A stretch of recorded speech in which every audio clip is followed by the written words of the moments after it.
All persons born or naturalized in the United States and subject to the jurisdiction thereof are citizens of the United States and the states wherein they reside.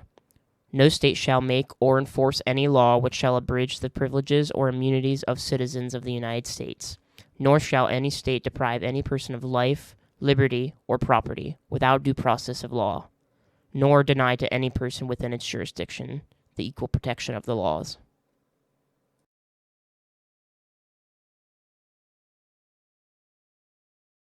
The 14th Amendment has always been used to secure and protect the rights of minority populations facing discrimination in America, and has been cited in a plethora of historical cases. Some of the more well-known cases include Plessy v. Ferguson, Brown v. Board of Education, Loving v. Virginia, Roe v. Wade, and Obergefell v. Hodges. While these cases are important, so is the lesser-known case in Muskingum County, Ohio, Kennedy v. City of Zanesville. Individuals of all races have the right to access public utilities, such as clean water, provided by local governmental entities as afforded by the 14th Amendment and the Fair Housing Act.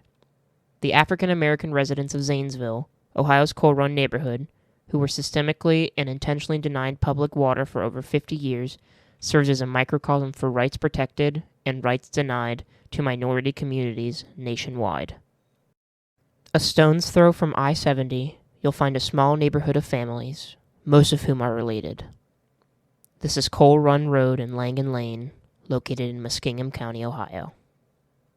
During the 5 decades spanning the 1950s through the early 2000s, the predominantly African American or mixed-race families that made up the neighborhood of Coal Run and Langan Lane frequently requested to have public water access be brought to the area while repeatedly being denied.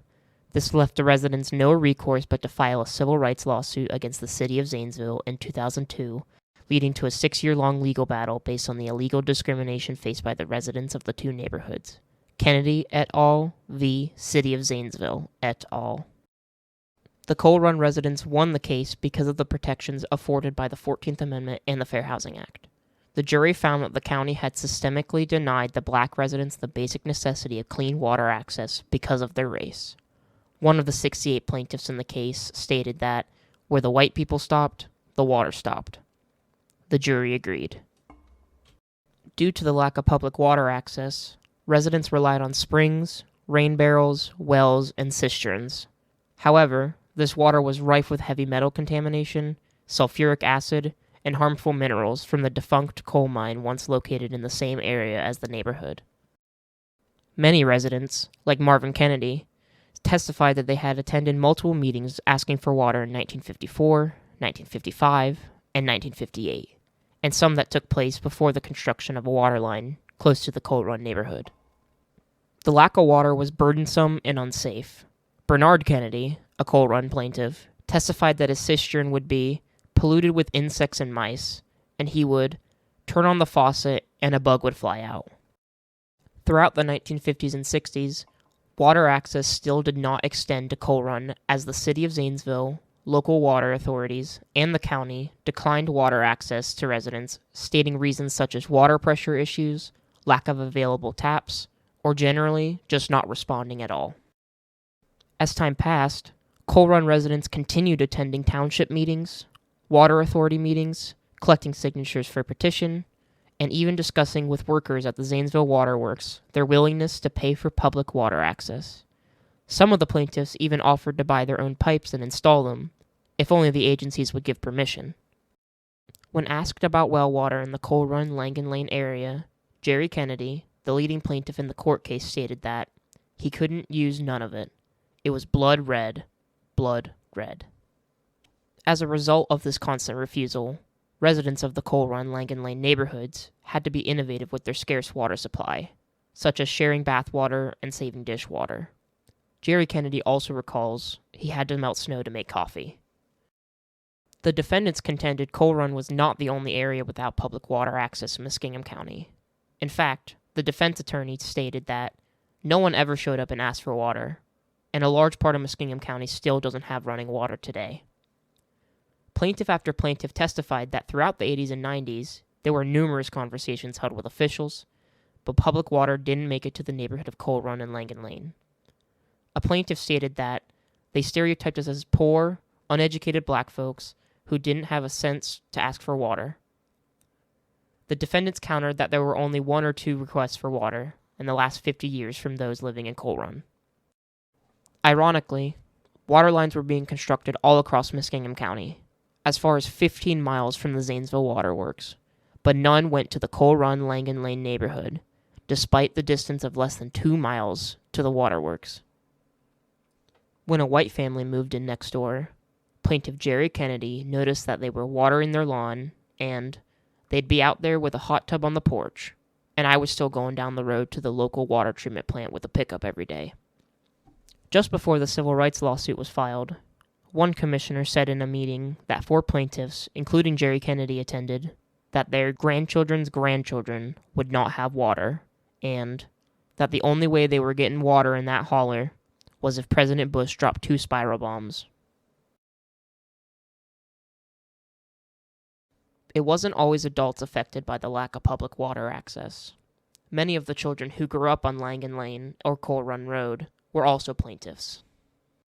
And when I was on the stand, I said, it's like the ice cream truck to little kids. Who's getting the water? Who's getting the one half and who's getting the other half? Is he coming here? Mom, is he coming here? And Mom wouldn't want to answer us because she didn't want to break our hearts. Yeah. And you'd watch them go back up the hill, and then you just do.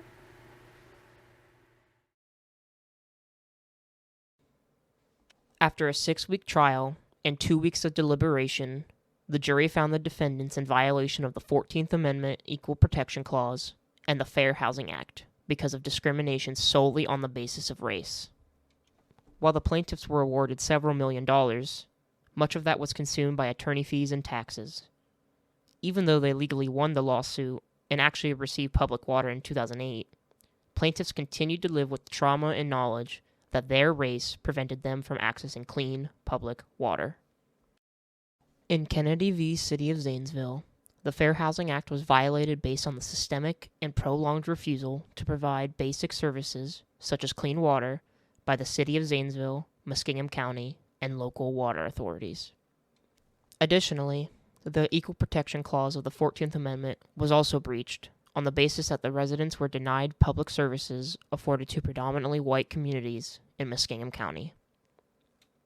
In spite of the legal victory, predominantly black, Latino, and indigenous communities throughout the United States still face environmental and systemic discrimination, particularly relating to clean water access. In fact, the probability of drinking water violations are significantly greater in communities that are poorer and non-white.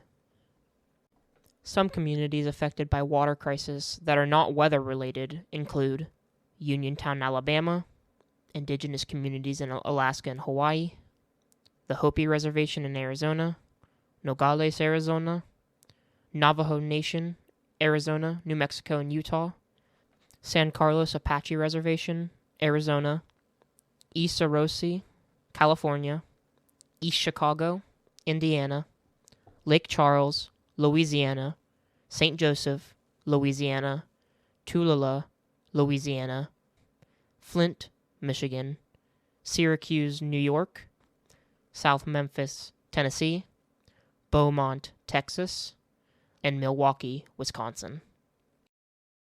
Kennedy v. City of Zanesville serves as an important microcosm of the discrimination minority communities still face 61 years after President Johnson signed the Civil Rights Act and nearly 60 years after the signing of the Fair Housing Act.